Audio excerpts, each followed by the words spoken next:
when you see these sort of tectonic changes that happen in the world, that getting a second opinion on any of the no's that you receive is well worth your while.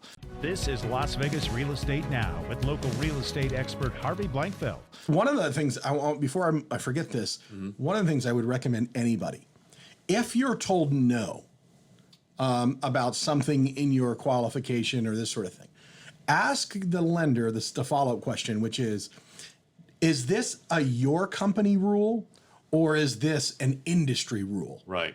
So that if they answer honestly, you may get some insight to say, hey, I can go somewhere else and possibly get a different answer because this is their company rule.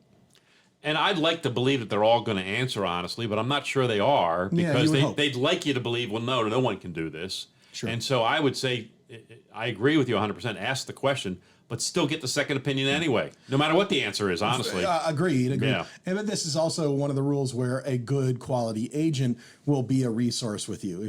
If you can find out why are they telling me no, and you share that with your agent, a good agent would have experience to say, potentially, you know what? I feel like there's opportunities in that area. There's more possibilities than we're aware of right now. Or they would have some lending expert that they could reach out to and quickly find that answer out. Right. Are there more options than just this surface answer? Yeah, I would reach out to John and say, hey, John, I've got a client who's saying that they can't get a loan from this particular lender because of this.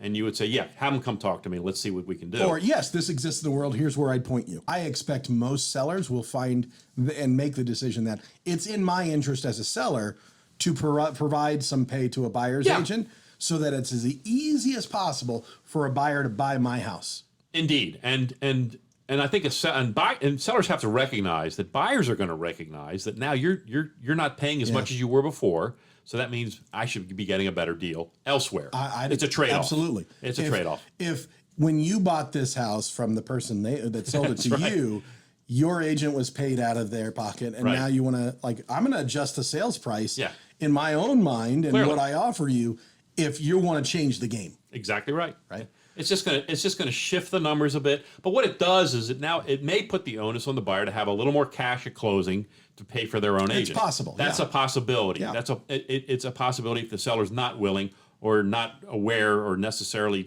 doing it, then that could become a possibility. So for the variety of loans out there, I want to talk about what capabilities there are for lenders to assist buyers by letting the seller contribute.